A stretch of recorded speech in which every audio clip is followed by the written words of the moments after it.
Another one of my short-term memory loss questions I can't forget to ask. How did you come by having R. Crumb do the cover of Cheap Thrills? I was a big R. Crumb fan from way back. Well, he's from there, so he was neighborhood, that's first of all. And we just really liked his comic books, and his drawing. Oh, yeah. Several of us were artists as well as musicians, so we understood what he was doing. It was just, we said, hey, we should get R. Crumb to do.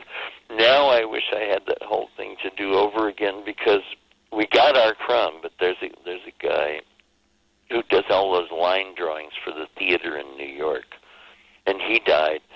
And we could have got him to do an album cover, and then we could have got Norman Rockwell to do an album cover. So we could have had 3 album covers done by the main artists of the age, if we were just been alert.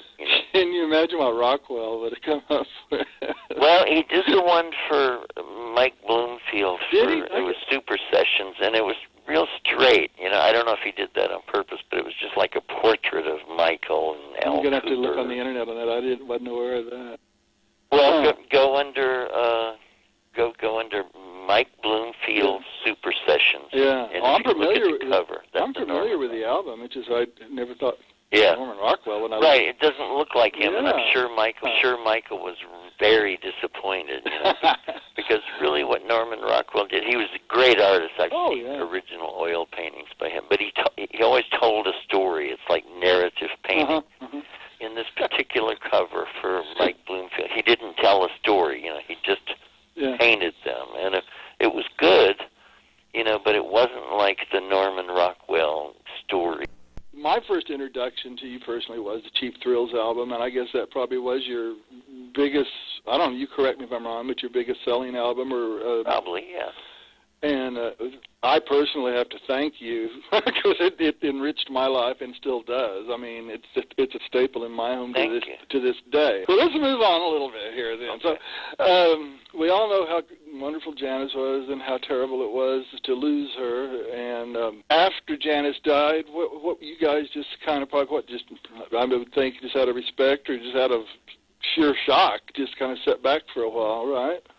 Well, first of all, I went with her, into Cosmic Blues Band. Oh, that's right. So we both left the band. Now, why did you do that? Why did you leave Big Brother? It was so well. That's a good question. I wish I would have been more present at the time. I would have talked Janis out of leaving. I think it was a bad her idea. Yeah, it was her idea. It was a bad idea, and it was a bad idea. It was a premature idea. And, she could have left a little later. Had she thought that she'd outgrown Big Brother? No, she mainly thought Big Brother didn't have enough of a work ethic, and she was right about that, as a matter of fact. To this day, it's difficult working with people who don't want to rehearse, work on the shit, I can relate to that, too. That's really interesting because the general public only sees Janis as the persona that the media allows us to see, or whatever you put it like that. And to see her on stage, the way she just came across as, I don't want to say a mad woman, but I mean compared to a lot of female singers at the time, she made, the famous scene on Monterey Pop where Mama Cass is out in the audience going, wow, and Cass had a voice of her own, that nobody was there. Well, I'll tell you something about anyone who's famous, and this probably includes Britney Spears and definitely includes Lindsay Lohan. Those people are famous because they worked really hard on what they do, harder than you and I work.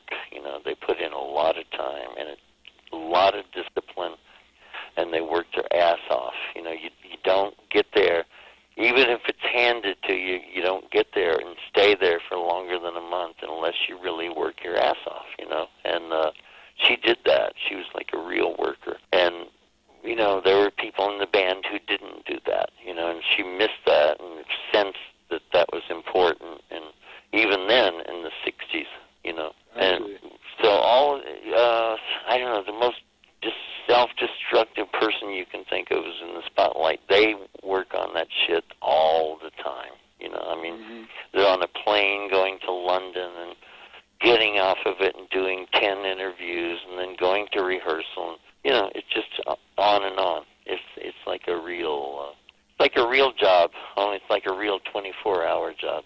Mm-hmm. No days off. No days off. Right. Okay, so Big Brother broke up, and you guys started the Cosmic Blues Band. Right. And you did one album, wasn't it? Or I hope two? you put that part about the hard work in the interview, Jerry. Okay.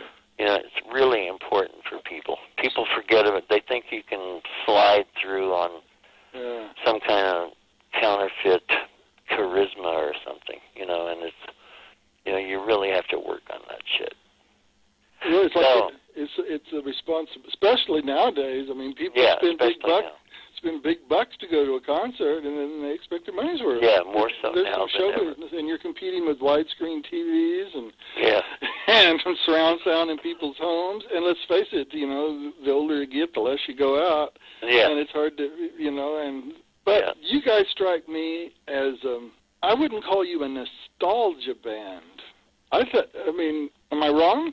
I don't know. I don't mind being that, but you know. Well, I think you're just a blues band that's loud, and the reason now it's time for me to talk about. It's always so many references to you, oh God, I'm spacing now. I can't believe I can't even think of his name right now. You're the other guitar player. Help me. Frank Zappa. No, come on, quit it. Now he's another one that people considered crazy, but he worked real hard. You know. Well, yeah, you got to tell me about Frank. But I was talking about your big brother. Oh, James Gurley. Yeah, James. I couldn't think of his name. James and your dual guitar. I mean, you were named having the most psychedelic guitar solos in the world. What was it? The Rolling Stones put you in the number 500 or something like that? Okay, can you explain to somebody, what is psychedelic guitar Psychedelic comes from two words in Greek. Oh, you really know. And it means psyche, which is psyche, means mind, and delic means manifesting.